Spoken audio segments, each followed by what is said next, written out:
Elhamdülillahi Rabbil alemin. Vessalatu vesselamu ala Resulihi Muhammedin ve ala alihi ve ashabihi ecma'in. Ve eşhedü en la ilahe illallah vahdehu la şerike leh. Ve eşhedü enne Muhammeden abduhu ve resuluh. Bütün alemlerini, bütün dünyalarını yoktan var etişi Allah subhanahu ve teala hamdimiz bulsun. İki dünyaya rahmet bulacağımız Peygamberimiz sallallahu aleyhi ve sellem'e gönül düleben şıkkan savaş şeriflerimiz erişsin. Hem bu izgi cümğa günlerinde cümğa namazlarına jığılan varsa din kardeşlerimizge Allah'tan rahmetleri bulsun. Cemaat ötken cümğada g'ilim farzlığı turunda söylendi. Elhamdülillah mene bizning kuzlarda kelib jetdi.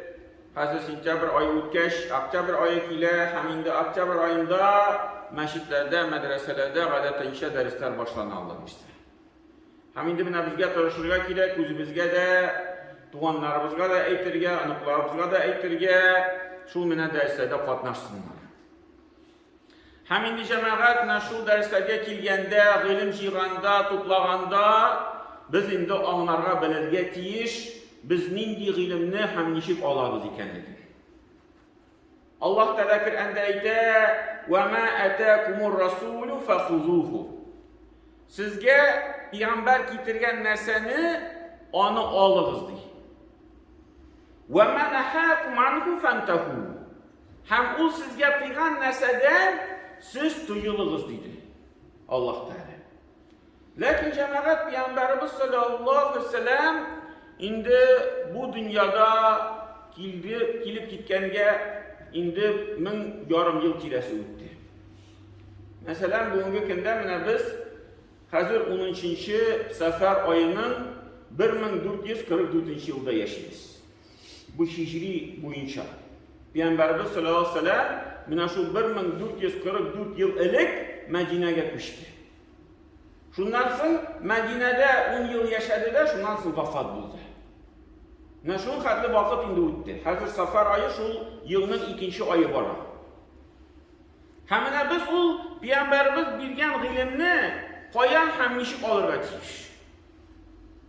Ham endi jamoat bunda javob oshiqdan oshib biz endi olimlardan, islom olimlaridan shu ilmni olamiz.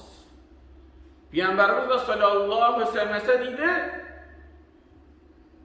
dedi, alimler değil, o peygamberlerinin varisleri. Lakin de peygamberler onlar dinar da kaldırmadılar, dirham da kaldırmadılar, onlar miras ettirip nasıl kaldırdılar? İlim kaldırdılar. Peygamberlerden miras ettirip ilim kalar. Hem de kim şu ilimnin ilişine erişse, o bir zor hayırlıkka erişken kişi bo'ladi dedi Peygamberimiz sallallohu aleyhi ve sellem. Lakin cemaat bugungi kunda mana biz musulmonlar turmushlarini qarasak, bizning olimlarga qarata qo'y bir xatolarimiz bor. Birinchi xato u endi biroz siyrakroq ishriy, lakin ishriy kishi ayta bizga olimlar kerakmi? Kitaplar hazır bor, hadislar jiyintiqlari bor, Qur'on tarjima etilgan, tatar tilida da, o'ris tilida da hadislar tarjima etilgan, ne uchun bizga olimlar kerak? O'zimiz olamizda kitoblarni, tarjimalarni o'qiymizda, bizga kerak narsani bilamiz. Oshiq-oshiqdan kishi shu aybirga ishonadi. Bigrak davlatdagi birinchi odamlarni yositgan kishilar. Mana islom dinine kirdiler, islom dinini ilana başladılar. Kimdir onlara şunday bir söz fikir başlarına kiritken, hem kişi şunlar ishonib yaşayır. Mana Qur'on kitabı var, mana hadis kitabı var, niye bundan bir narsa kerakmi? Alimlar da kerakmi? Allah'ın sözleri de kerakmi? Men bütün o'zim bila olaman. Lakin jamoat onları birazgina ko'proq bila boshlagach, qarasa olaygina jengil tugul ekan. Bir ko'p masalalar Peygamberimiz sallallohu aleyhi ve sellem tigi to'g'ri-to'g'ridan esga olmadi ekan. Endi u masalalarga javob topa olmagach, kishi obtirab izli boshlaydi, qarasa galimlersiz bulmayken, galimlerin sözleri kireyken, küpkine hadisler, Peygamber sallallahu aleyhi ve sellem hadisleri anlaşılmıyor. Hatta onu tercüme etsen de, Arap dilinde okusan da anlam bitirip bulmuyor hadislerini. Kararga kirek anlatmalarının, galimlerin sözleri anlarına ol indi hadis aşıklana Peygamberin sözü. Ya ki ayeti. Allah Teala'nın ayeti. Mesela şimdi ayet Kur'an'da var, onu her vakitte misal edip getirirler. وَالْمُطَلَّقَاتُ يَتَرَبَّسْنَ بِأَنْفُسِهِنَّ ثَلَاثَةَ قُرُوءٍ. Eğer dedi bir hatın kız ayrılsa, oldu öz-özünün vakitin qarasın iş vakit. Vakit kuru diyen söz, vakit deyip dige bir şer, bir şunday vakitin ilişini qarab tursun bir iş nesnedir. Hem şu sözde tercüme ettiler, bir türlü galimler ettiler bu şu hatın kızının kurum günleri, şu iş kurum şerun qarasın. Qoy bir galimler etti bu hatın kızının şistalık vakitleri, iş şistalık vakitini qarasın. Şöyle bölündüler, bir ayette iki türlü fikir, sahabeler arasında da o sözler, bir türlü sahabeler şöyle etti, ikinci türlü sahabeler şöyle etti. Hem kimdir belki etti, en esası var imdanın. Anda ayırması bir 20 gün belki kilip çıkadır. Yani iki anlatma arasında kimnindir talağı bite, nikahı bite anda mesela iş aydansın, kimnindir nikahı bite 2 ay yarımdansın. Bir söz boyunca iş aydansın, ikinci söz boyunca 2 ay yarım. Nasıl indi baranın 2 atmasan da ayırmasın. Lakin cemaat ayırma bir zor. Eğer de mesela şu vakitte, eli nikah devam bulan vakitte, hatun kızını ayırdılar, iri talak etti. Lakin şu nikah eli ezilmegen vakitte iri vefat buldu. Hem bu hatun kız onun mirasının ilişine girer. Çünkü o eli onun hatunu, o talak sözünü etti, lakin nikah eli devam etti. Mina şu vakit, bir Allah Teala etken vakit. İkinci söz boyunca, yok bu indi onun hatunu tügül, indi 2 ay yarım ötüp gitti. Mina şimdi mesele kilip çığa, tiren meseleler. Şu an buraya cemaat galimler sözleri kirek iken, kişi indi biraz dinini iğrengeç, indi şu meseleyi böyle anlay başlıyor. Lakin cemaat onları ikinci hata kilip çığa, o indi kişi mina şulay galimlerini bule başlıyor. Mina bu yaxşı galim, mina bu naşar galim. Mina bu galimin sözünü tığınıyız, mina bu galimin sözünü tığınamayız. Hem bigrek de cemaat mina bu sözlerini işitirge ağır, aldağı şiir galimleri durumda. Mina bizim Peygamber'in şunun sözü var. En hayırlı kişiler, minin şu şiir kişileri hem şundan sonra Allah'dan sonra kilgen kişiler, hem şundan sonra Allah'dan sonra kilgen kişiler. İş bununla Allah Teala Peygamber sallallahu aleyhi ve sellem sanadı. Hem de şu birinci iş bunun galimleri, onlar bizim İslam dininin asıl galimleri. Biz onlarla tayanabız, biz onların sözlerin iktibarga alabız, biz onların arkadan iyerebiz bu şey. Hatta o bina şu eybir, birinci şir galimlerge iyeru, o indi bir tigi gakidenin bizning şu şanının bir ilişi bulup durar. Tahavi'nin kitabında nasıl etti? Tahavi, o di birinci şir galimleri, onlar hayırlık iyeleridir. Onlar turu yoldan barışılar, şariatını anlavşılar, hem karşılıklarına ayrılışılar. Onlarını iske alsak da hayırlık bilengine iske alabız. Ekim Allah turunda naşar etse, turu yoldan çıkan kişiyi bulurdu. Kim Allah turunda naşar söz etse. Hem de bugün günde cemaat, bizim mesela babalarımız, onlar da Allah'ın orasında da zor galimler buldu. Onlar o zamanda, o yılında Ebu Hanife mezhebini sayladılar. Onları akide yağından, şanu yağından Maturidi diyen galim var. Onu sayladılar. Hem bugün günde biraz dili yaşlarga şulay Ebu Hanife diye belki başlasan, biraz dili mezhebler dili yılmayıp duralar. Şimdi sana şundi bir tigi redsiz, bir ma'nasız galim sözünü aytarsın. O Ebu Hanife bilmegen kişi buldu bildiğinde. Hadislerini bilmedi, g'ilimlerini bilmedi, onun sözleri bütünsi hata kubisini şedip, şundi fikir bilen kişi yaşayır. Həmin o fikir cəmaət kişini akidadan, şu imandan şiğarı xətəri var ikən. Şulay Maturidi turunda ayta başlasın, Maturidi bütünlüy hatta tigi kafir deb aytib qo'yirga mumkinlar. Faşist u kishi tigi bir bızıq kishi u Maturidi degan kishi deb ayta boshladi. Şuna bir misal var, Ash-Shafi'i degan alim anda bilamiz, ular mazhabning bir boshlig'i, u shunday bir aytgan so'zi bor.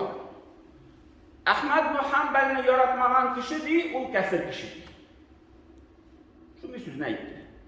Yanında ikinci bir alim turaydı, Çinişik indi deyip kişini yaratı bilen kafirlikni beylep koydum deyip. Sorav birinci bu ayıp çıkadı.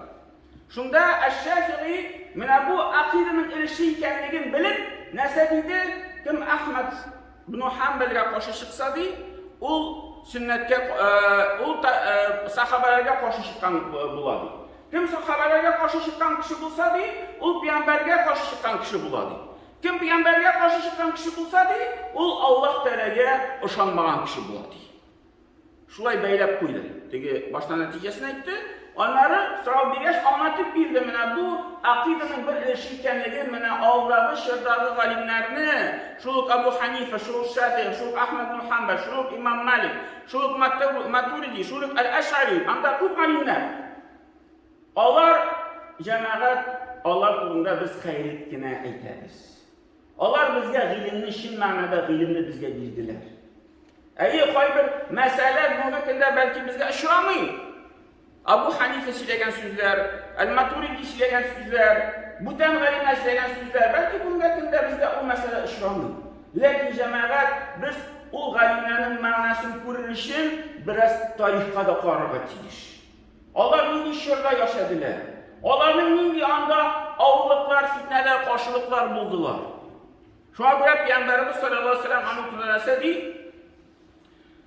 bu ilimni değil, her bir buğunda gadil kişiler alıp baralar. Gadil kişiler alıp baralar. Onlar bu ilimni saklıyorlar, çitten çıkan kişilerin hatalarından, adaşkan kişilerin kuşularından, bir kuşup koyarlar üzerinin tileklerinden boyunca, hem de cahil, ilimsiz kişilerin anlatmalarından Allah dinimizni saklap turalar bu kadar kişiler. Her bir buğunda anlı kişiler vardı. Hem şuluk Maturidi degan galimni aytsak, iske alsak, o nindi şurada yaşadı. Anda cemaat bir zor fitneydi, Mu'tazile fitnesi. Ve şunday firqa kelib chiqdi. Kişilerin fikirlerini butap, onlarni adashtirib, kerakman so'rovlar berib, indi bütün kişiler türküm ittirib, onlar ortidan şu Mu'tazile firqa ortidan iyere başladılar. Galimlerini ko'p mücevherlerle o'qib qaramiz, tarixda anda bir ko'p qiziq ayberlar bilan o'lchirda bo'lgan. Hamina bu Al-Ash'ari degan bir galim, ham Maturidi degan Al-Maturidi degan bir galim, ikisi ayrım bir yerda yashab, buluksizlik silay başladılar. Dinni şiş tartıp bu çitten çıkan kişilerinin şu hatalarından saklap kalır için Allah o vakitte bu kişilerge karşı cevap bire başladılar. Tigiler bir söz sililer, bu şığa da yok bu meselede bulayrak.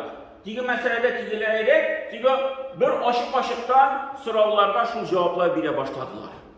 Şunda tırnanan kişiler, karayla bu bir diri sili. Bu bir galiminin sözü diri iken. Allah esa men fikrini kabul etmeyeyim. Allah esa men bu alim artından barayım deyip, ekrin Maturidi degan ilmi, onun sözleri, fikirleri kişiler arasında taraldı. Eğer de o vakitte bu iki alim bulmasa cemaat, biz bugün vakitte nindi İslam dininde yaşayır edik, eli bilip bulmayız. Şu an göre Allah Teala bizden bu alimlerini jiberdi. Eğer bugünkünde bizim andi fitneler yok, andi ağırlıklar yok, andi firkeler bir toralmagan. Lakin cemaat o galimlerin derecesini unutmazsa gerek. Hem şu an göre eğer de bizge qaydır kitapta okuyuz mu? Qaydır bizge kimdir sözde aytami, derste aytami? Mina Al-Maturidi galimi şulay aytgan, Al-Ash'ari galimi şulay aytgan, Abu Hanife bulay aytgan, Ash-Shafi'i bulay aytgan deb sözünü işitsek, biz o sözlerini tegi tanış ko'ngil bilan qabul etirga tiyish.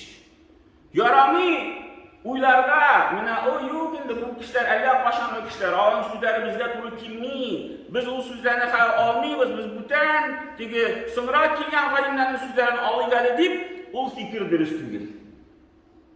Bu bisincha mana shu negizni aslini mana bu aldagi shir g'oyimlari endi bizga solib jiberdilar. Negizini berdilar.